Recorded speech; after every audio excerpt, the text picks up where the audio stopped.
Running. So I get a lot of people that want to become better runners. Sometimes they want to go faster, they want to go further.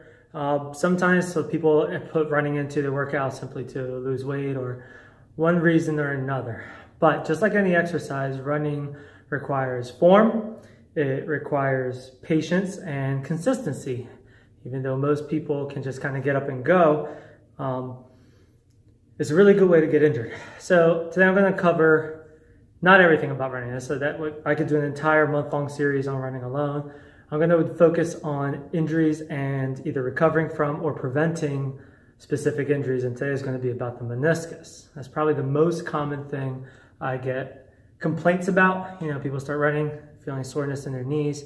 It becomes virtually unbearable and very disheartening.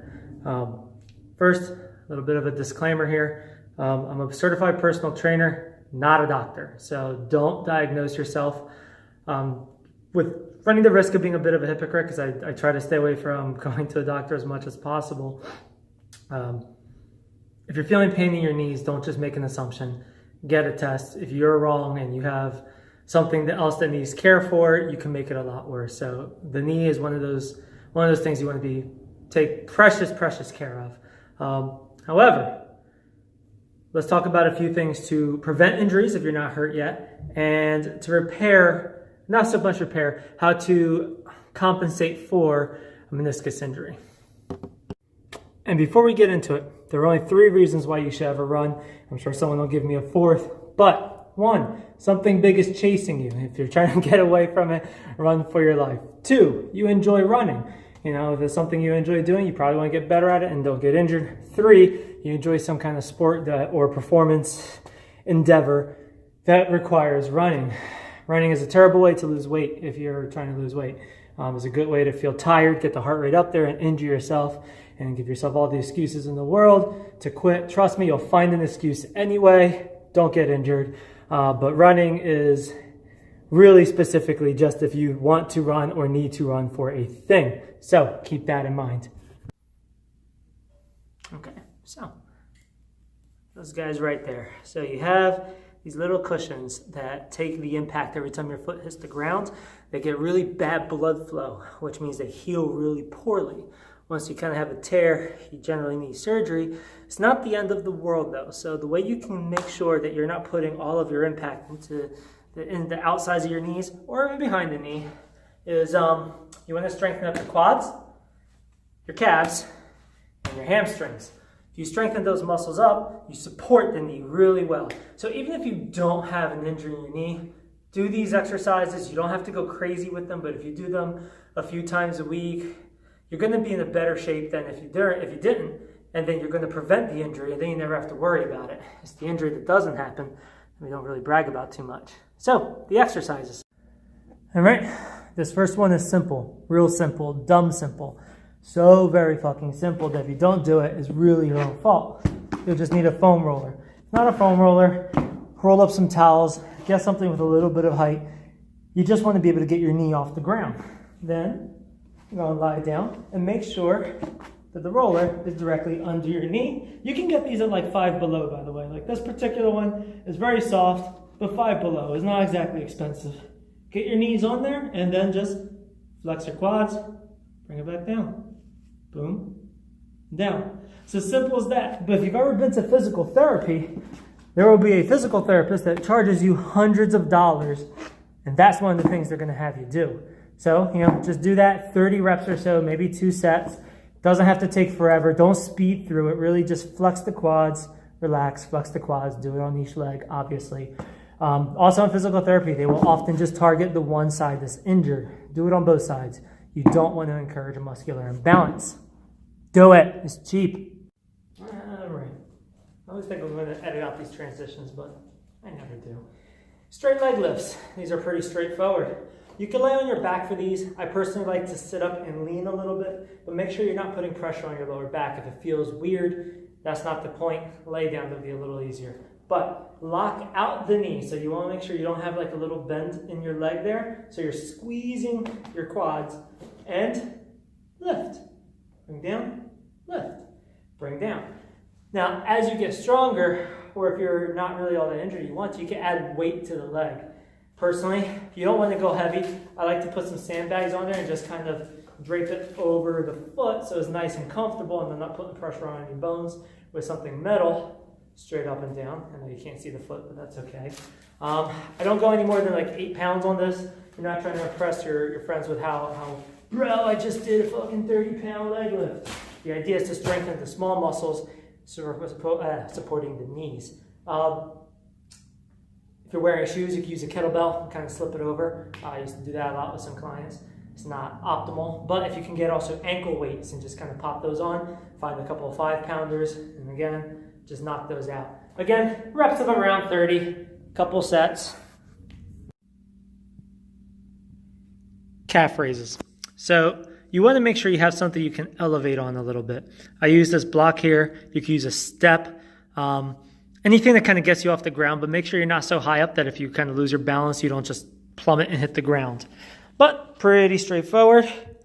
Get not the underside. You don't want to hurt yourself. You want to make sure you're on the ball of your foot there.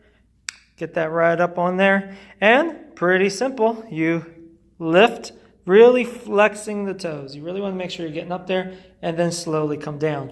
You want to do it under control. Don't come crashing down. Up and down. Give that again around 30 reps, maybe a couple of sets. Nice, slow, and controlled.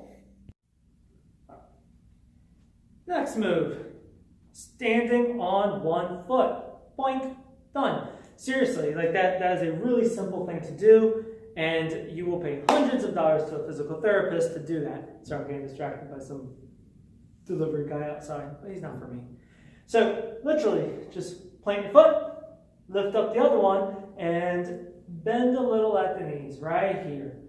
And that's it. Try and hold it for around 30 seconds. The more stable it is, the easier it is for you to kind of hold it. You're balancing a lot of muscles in your ankles, in your knees. They're all connected, but this is a really basic, easy way to do it. You should probably stand on one leg like every day, 30 seconds. Give it a shot, boom, boom. Now, as you start to get better and better at it, and it no longer poses any kind of a challenge, I highly recommend you get one of these guys. It's called the wobble pad, stability pad. They're dirt cheap. You can get these on Amazon for like $15, $20.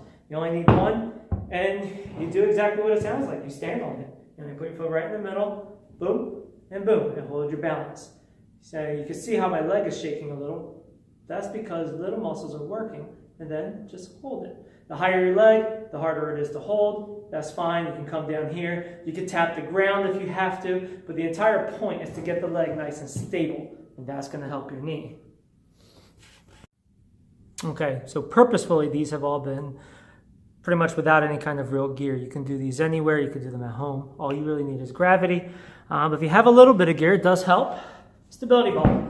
So these are also fairly cheap. You can get a really bad one at Five Below, but what we're about to do, it will work. These gym quality ones that are designed to have a whole bunch of people on them over and over without bursting, these aren't all that expensive either.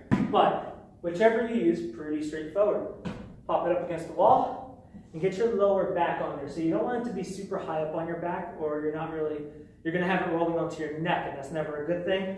And you don't want to be super low where it's on your butt. So it should be right on that lower lumbar.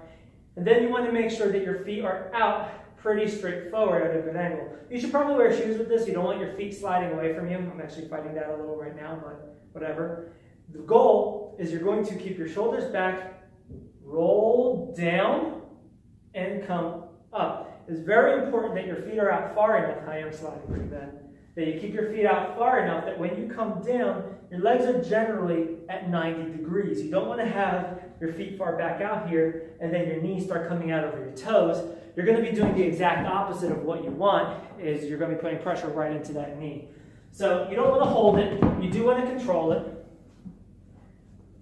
Being lazy because my feet are sliding, but essentially down, hold, up, squeeze, and nice and controlled. So you want to give that maybe around 12 reps. As you get stronger, feel free to hold a couple dumbbells in your hand. They don't have to be heavy. Again, this is more about functionality and protecting muscles than getting all big and buff. This will probably be the last move. There's a ton more you can do. Especially if you start implementing bands, if you have a partner. There's a lot of stuff you could do, especially for mobility, just kind of pulling those knees in. But I'm just talking about basic, easy things you can do every single day or a couple days a week to just strengthen up all the muscles around the knee to lessen how often you might hurt yourself. So this is basic stuff. It doesn't have to take a lot of time. So the last move, single leg toe touches.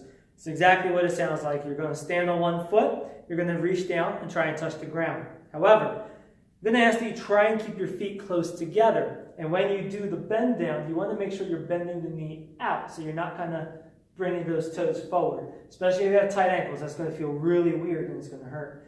Now, if you're not very flexible, if you're tight hips, your piriformis is weird, you might notice your foot either comes out or pulls back. That's not the end of the world. That's fine.